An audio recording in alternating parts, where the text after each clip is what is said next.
What has my life become, Jake? What has I think it's become something spectacular. There you go, just putting the mic a little bit closer for you, Jake. Thank you. So here we go. So a new episode, a new adventure is what we're having here today. Definitely adventure. Oh, Jake, I had a little gift for you, actually. I'm just going to go back off camera and grab it for you. Oh, all right. Yeah, okay. Oh. I hear rustling. I don't really know if these are your things, and I don't want this to be a bit weird, but these, they're for you. Might be a little bit allergic. Oh, what are these for? Mate, it's our anniversary episode. Our anniversary? Martin, you said you weren't going to talk about that on the podcast. Mate, it's been a year. It's been a year since you joined the podcast. What? Yeah, that's really? what we decided. Yeah, a year ago. Thank you. We sat down for a conversation for the first time, and we said, "Why don't you join?" No way. Has it really been a year? It's been a year. How's it been? How's it been for you? Well, I mean, it's flown by. I mean, excuse the pun, but it's flown by, ain't it? Yeah. Like, it just feels like it was only yesterday that we were sat here talking about how we came to meet and what you've been doing on the pod. And well, I mean, we've got really close, haven't we? And we've met so many amazing people. We have, and we've become best friends along the way, haven't we, Jake? Yeah, we're good buds. We're good buds. I wonder, for you, has there been a highlight at all over the past year, over this first year of being part of the Martin Talk Show? Oh, it's got to be Zippy. It's Zippy, isn't it? It's got to be Zippy. Yeah, I'd say you've mentioned it more than once, haven't you? Yeah. Well, that and watching the Muppets with you. Yes, do you know what? That was a favourite for me. Yeah. We got to sit down, we got to watch a special episode of the Muppets together and have a chat about the things that we love, which we're continuing to do today. Yeah. And if anyone's tuned in and's like, what are those crazy things they're wearing? What's going on? Well, this is for a little bit of Jake, it's like protection, is it not? What do these things do? Have you got any idea? I have no idea, but I've heard that some people say it can protect your brain. Yes, protecting the brainwaves from the aliens. Because, Jake, I hear they're on the way. I mean, everyone's got an opinion on it, ain't they? They have. Everyone, it seems, online has got some kind of an opinion on it. It's a hot topic right now. It really is. Apparently, we're close to disclosure. I hear a lot of theories online that 2027 is the year that the aliens arrive. How do they know? I don't know. How do they know? How do they pluck that number and go, there, that's when they're coming? Yeah, I guess you get a lot of, what do they call them, fortune tellers are out there in the world. Can see into the future. Yeah, future tellers. Cool. And they're looking into the future, and I guess that, they think that something or someone is coming, that is on the way. What do you think's out there? Because, I mean, it's anyone's guess, isn't it? Yeah, well, I would say it's far-fetched to assume that we're the only life in the universe. Yeah, I can see that. I think that, and I think most scientists agree, that the chances are that there is life out there. It's whether we have come in contact with it. It's whether it has found a way to travel to us, or whether we're able to ever travel to them. That is the big question that seems so impossible and far-fetched. Yeah. But you see, I think with a lot of things that science has discovered, science is always changing. It's always evolving into something new. And there's a lot us humans still don't know or understand. Yeah, I'd say I'm open to it. I'm open to all theories and thoughts because I'm not a scientist. I'm a bird. No. But I think that a lot of people's creativity comes from those words, what if? What if? You know? And I think if we didn't have those creative ideas of thinking what could be out there, we wouldn't have the cool sci-fi genres and fantasy genres, because that's where a lot of our ideas come from, is going, what if this happened? Or what if that existed, you know? Yeah. I'm going to pause you there for a second, Jake, because your protection, your helmet's fallen off. Oh, no. Hold on. Yeah. Let's pop that back on. I did notice, but I thought it got a little bit lighter. Thank you. There we go, mate. Just we don't want anything bad to happen, do No, we? so what do people say about these hats? Well, what are we protecting I ourselves think we're from? protecting our Oh, brainwaves. no. They're Do you know just what? falling off. Do you Aren't know what? It's broken. Leave they? it. I think if they're getting in at this point, they're in, aren't they? I think, do you know what? If they've worked that hard to get into my little noggin, Then they can have it. they I don't can think have- there's much in there for them to take, really.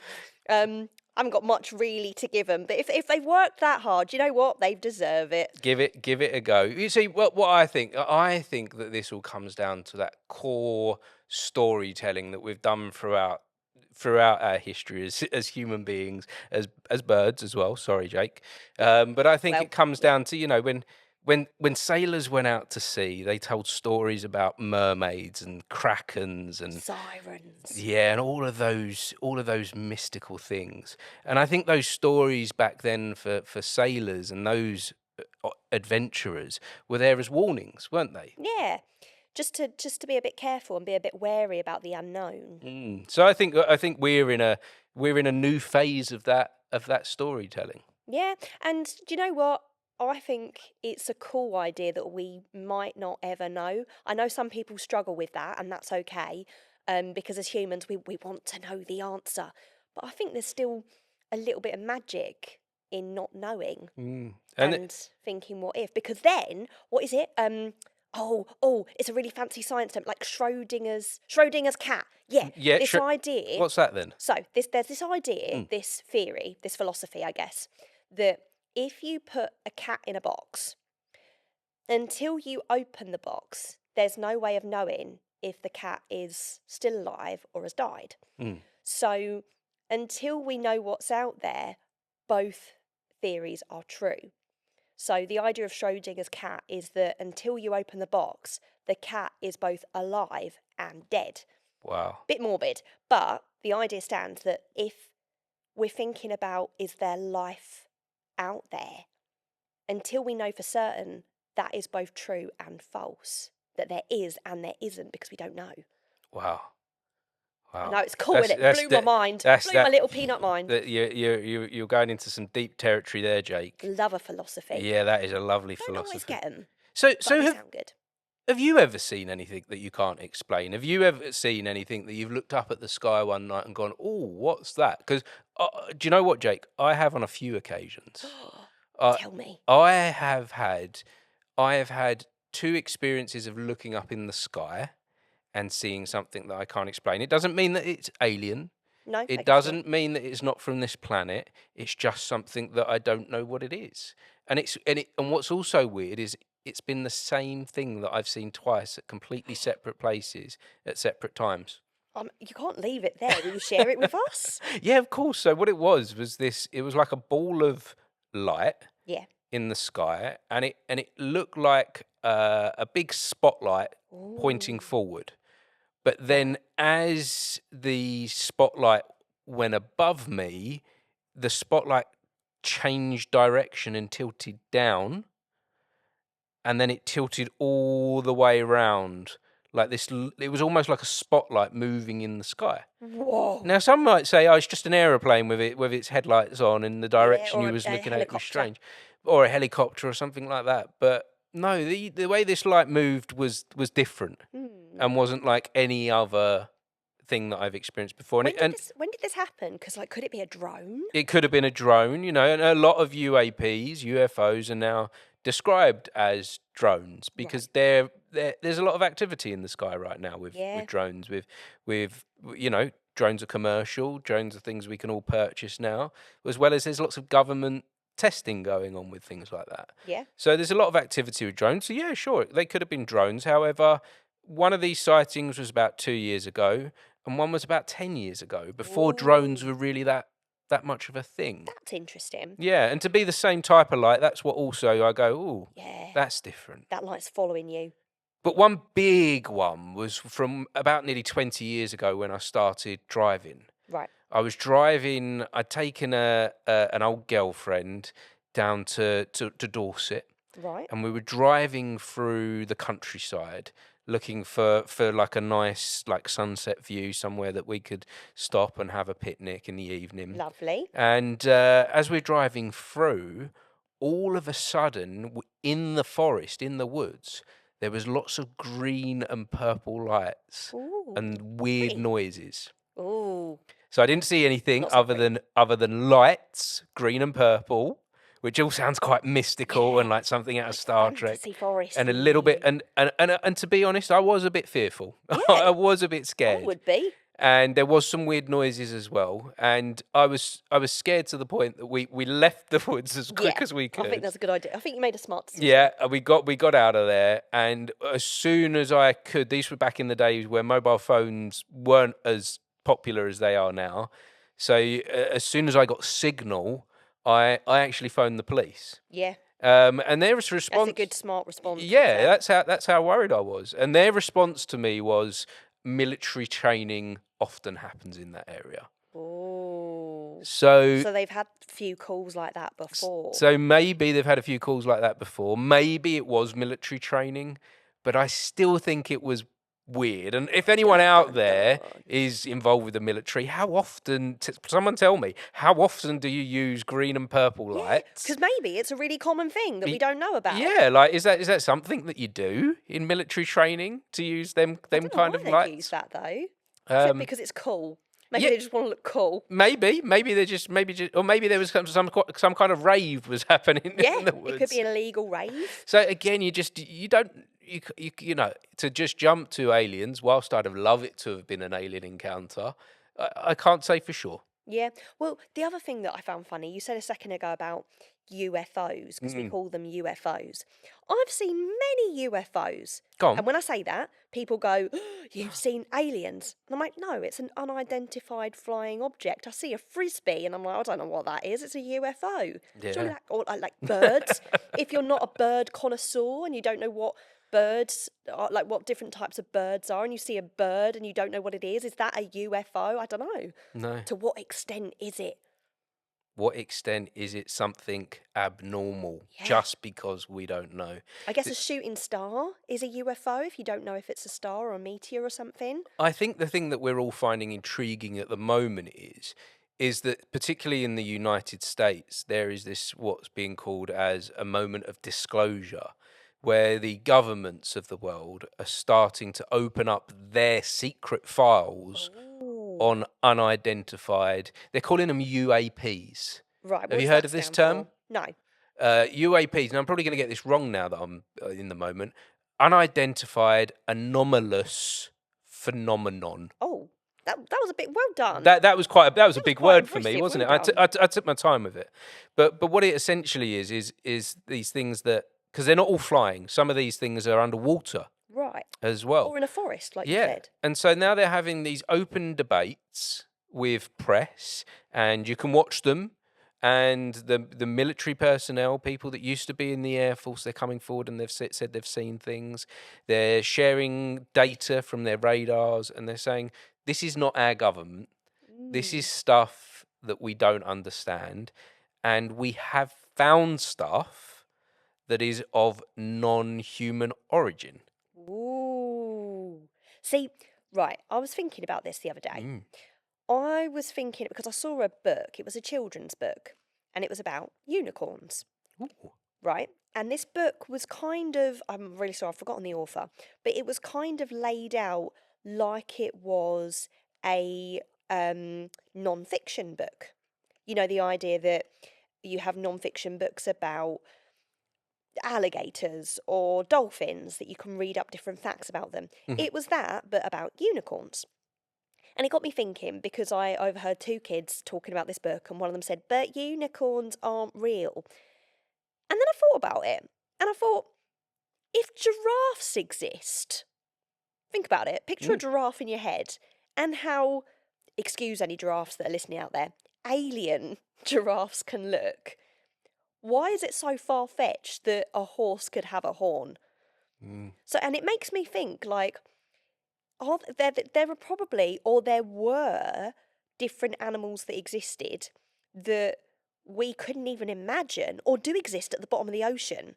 Because there are some weird creatures out there in the bottom of the ocean that we haven't discovered yet.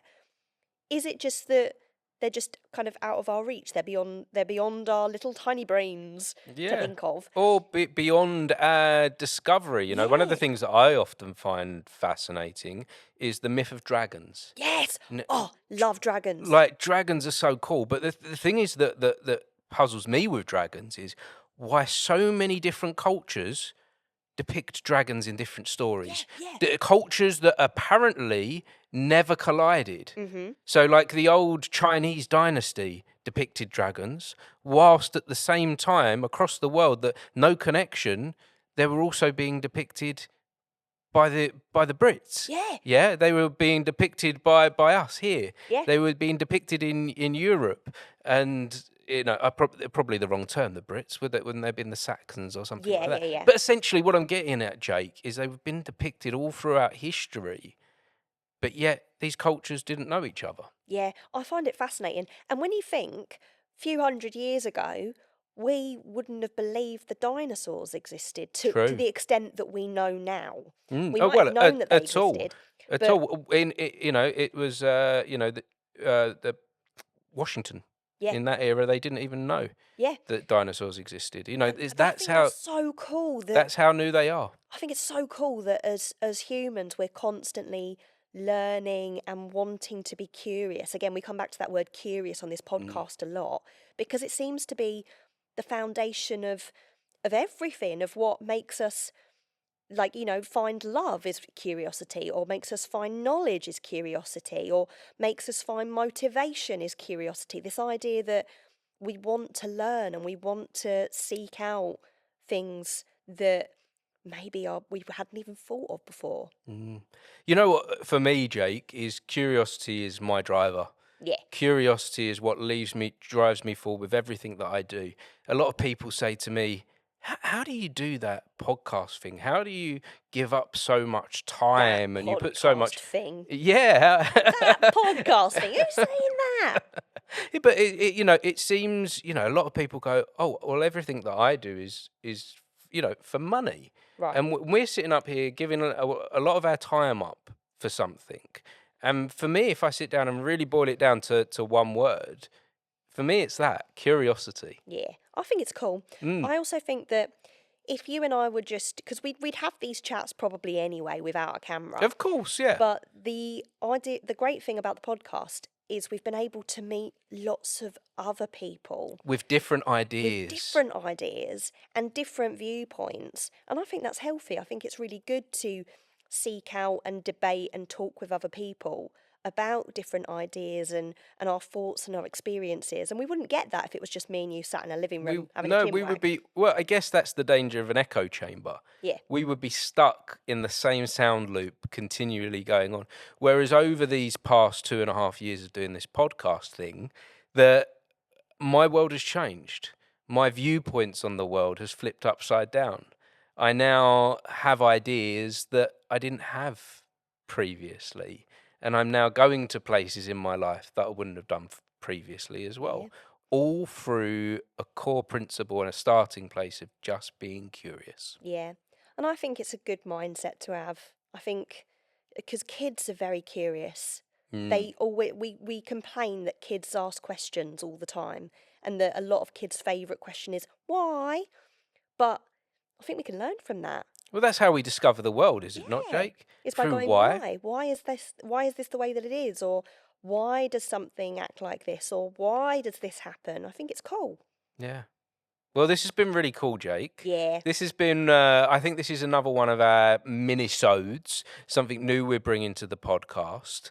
Have you heard about the mini-sodes, Jake? Yeah, like mini episodes, right? Yeah, essentially. So a few people said to me, oh, I love the Martin Talk show, but I'd like to just dip in for just like 10 minutes, 20 minutes. And they're saying, I love it, it's a bit long. But it's a bit long. We get it. Not everyone wants to sit down for an hour. And that's it. And not everyone has the time also to sit here and be a guest for a full hour. So now we've started inviting some guests in for just 10, 20 minutes and see how deep we can go in a short period of time. Ooh. And so, the mini-sodes are a new thing. So this is part of the mini-sode series. So thank you, Jake, for sharing. And Thank you for having me for 1 year. for a year, yeah, happy. Yeah. 1 year done, Jake. So, last question for you then. Actually, I've Okay. got 2 questions for you to All wrap right. this up on. Okay, I'll try and keep it So, brief. considering where we've been so far in this first year, what do you hope is in front of us for the year to come? Oh, that's a big question. I hope that we get to meet more. How do I phrase this? People that walk in different lifestyles. Mm. You know, like we've had lots of amazing people on the podcast, and my favourite episodes to come back to are the people who have vastly different experiences to us. You know, whether or not it's that they work in a certain area or profession that I know nothing about. Or maybe, I don't know, they're in a different tax bracket. I don't know. So just this idea that, or different areas and different cultures. I love listening to it because being a bird, I didn't grow up as a human, shocker. But it also means that I don't know a huge amount about all the different cultures and beautiful things in the world. So I really hope that we just get to meet more people who have different insights to me and different walks of life and different experiences, because I think that's how I learn best. Yeah. And it's fun, isn't it, as well, Jake? It's real fun. And it's real fun. And I'm sure we're going to move in that direction. I'm sure this next year, every year so far of doing this podcast, it has opened up doors that I never expected. So, What do you hope for? what do I hope for? Yeah. I hope to continue to grow the podcast. A hope for this next year is to build a bit of a bigger audience. Oh, To much more invite people. some more people in. Something that I said early on in doing this is that the audience comes last. Yeah. Now, in saying that, that gave me a lot of confidence And freedom. and freedom to move and to do things without that pressure of feeling watched or observed, reviewed. It just allowed me to move forward.